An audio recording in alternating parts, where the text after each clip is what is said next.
There is a book so dangerous that military commanders have kept it secret for centuries. Generals have won impossible battles using it. Business leaders have built billion-dollar empires following its principles. And yet, it was written over 2,500 years ago by a man history almost forgot.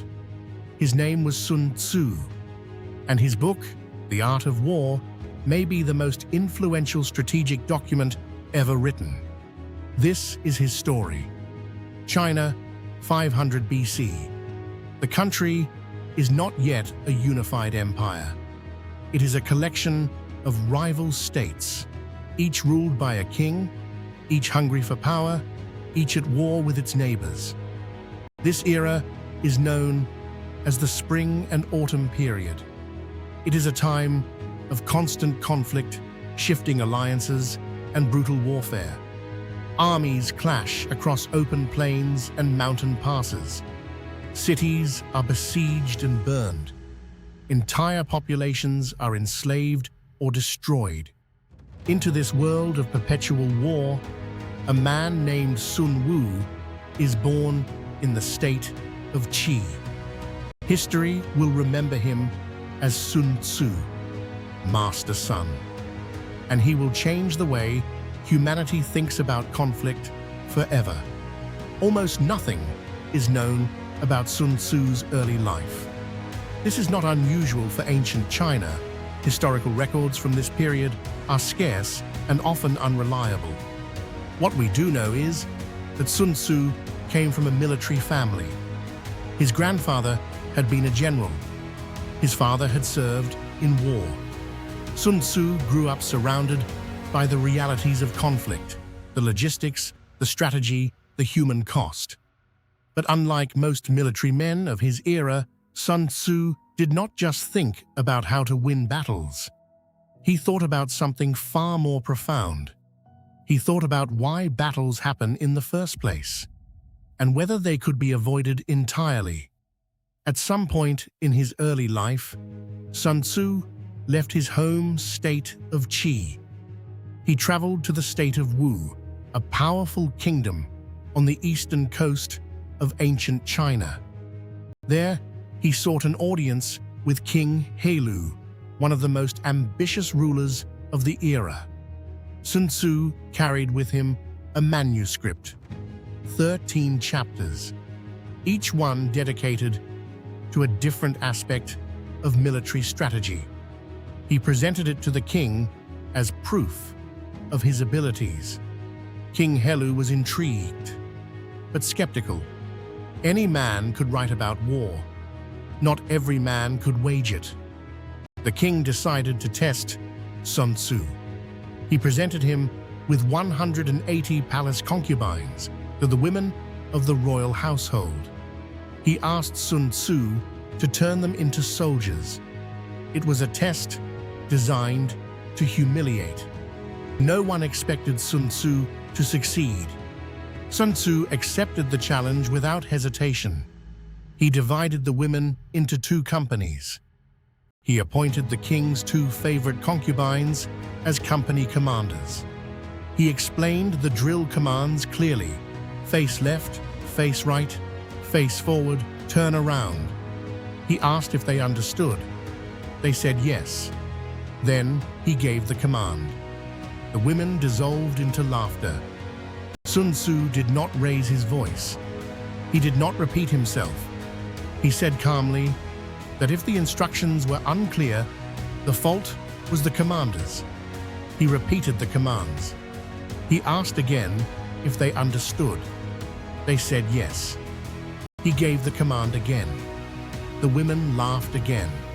Sun Tzu then said something that silenced the entire courtyard. He said that if the instructions were clear and soldiers still disobeyed, the fault was the officers. He ordered the two company commanders, the king's favorite concubines, executed. The king, watching from above, immediately sent word to spare them. Sun Tzu's response has become one of the most quoted lines in military history. He sent word back to the king: When a general is commanding his troops, he does not accept interference from a sovereign. The executions were carried out. The remaining women drilled in perfect silence. Not a single mistake. King Helu appointed Sun Tzu as his supreme military commander immediately. Under Sun Tzu's command, the state of Wu transformed. His army became the most disciplined and effective fighting force in the region. He led Wu to a series of stunning military victories against the far larger and more powerful state of Chu. In 506 BC, Sun Tzu's forces captured Ying, the capital city of Chu, a feat that military historians consider one of the greatest strategic achievements of the ancient world. Wu had been outnumbered. Wu had been considered the underdog. Sun Tzu had won anyway, not through brute force, but through strategy, deception, and an almost supernatural understanding of human psychology. The principles Sun Tzu used to win those battles are recorded in his 13 chapters, The Art of War, and they are as relevant today as they were 2,500 years ago.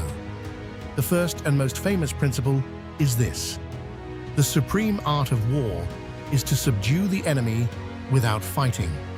Sun Tzu believed that any general who needed to fight a battle had already made a strategic mistake. The ideal outcome was victory without conflict. Achieve your objective before the enemy even knows you are moving. This principle, so radical for its time, is now taught in every major military academy in the world. It is also taught in every major business school. The second great principle is deception. All warfare is based on deception. When capable, feign incapacity. When active, feign inactivity. When near, make the enemy believe you are far. When far, make the enemy believe you are near. Sun Tzu understood something that most military commanders of his era did not. The battlefield exists in the mind before it exists in reality. Control what your enemy believes, and you control the outcome before a single soldier moves. The third principle is perhaps the most psychologically profound. Know your enemy and know yourself, and you need not fear the result of 100 battles. Know yourself, but not your enemy, and for every victory you will suffer a defeat. Know neither yourself nor your enemy, and you will succumb in every battle. Self-knowledge, honest, unflinching assessment of your own strengths and weaknesses was Sun Tzu's prerequisite for any strategy. Most commanders overestimated their own strength. Most commanders underestimated their enemies. Sun Tzu did neither. He demanded absolute clarity about reality, no matter how uncomfortable that reality was. The fourth principle is about energy and timing. In war, the way is to avoid what is strong and to strike at what is weak. Sun Tzu never attacked an enemy at their strongest point. He looked for gaps, vulnerabilities, moments of transition, points of weakness, and struck there with overwhelming force. Speed was everything. Opportunities appeared briefly and closed quickly. The general who hesitated always paid for it. The fifth principle is the one that surprises people most. The greatest victory is that which requires no battle. Sun Tzu was not a man who glorified war. He was a man who despised its waste. Every battle cost money, lives, and time. Every prolonged campaign weakened the state, even if it won. The wise commander found ways to achieve his objectives without the devastating cost of open conflict. Diplomacy, intelligence, economic pressure, psychological manipulation, these were Sun Tzu's preferred weapons. War itself was the last resort of the incompetent. Sun Tzu disappears from historical records after his great victories for the state of Wu. We do not know when or how he died. We do not know if he left a family behind. We know only that he lived, that he thought, and that he wrote. And that what he wrote outlasted everything else from his era. The kings he served are forgotten. The battles he won are footnotes. But the art of war endures. Napoleon studied it. Mao Zedong credited it with his victory in the Chinese Civil War. The United States military issues it to officers as required reading. General Norman Schwarzkopf used its principles to plan the Gulf War campaign of 1991. In the business world, companies from Toyota to Goldman Sachs have used its principles to outmaneuver competitors. The book has been continuously in print for over 2,500 years. No other strategic document in human history can make that claim. So what does Sun Tzu teach us that still applies today? 3 lessons that have not changed in 2,500 years. The first, the battle is won before it begins. Preparation, intelligence, and positioning determine the outcome long before any action is taken. The general who wins has already won in their mind before setting foot on the battlefield. The executive who wins has already mapped every competitor's move before the meeting begins. Victory is not improvised. It is engineered. The second, know reality, not the reality you wish existed. Sun Tzu's greatest demand was for clarity, not optimism, not wishful thinking. Brutal, honest assessment of exactly where you stand and exactly where your enemy stands. Most people fail not because they lack talent, but because they misread the situation they are in. The third, the best strategy is the one your opponent never sees coming. Predictability is weakness. The moment your enemy can anticipate your next move, you have already lost your advantage.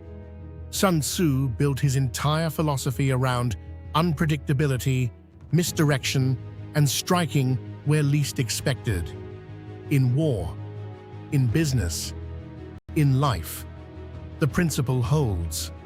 2,500 years ago, a man sat down in ancient China and tried to understand the true nature of conflict. Not just how to win battles, but why conflicts happen, how they can be avoided, and when they cannot be avoided, how to end them as quickly and decisively as possible. What he wrote has never been improved upon. It has only been rediscovered by every generation that was wise enough to look. History doesn't repeat itself, but human nature does.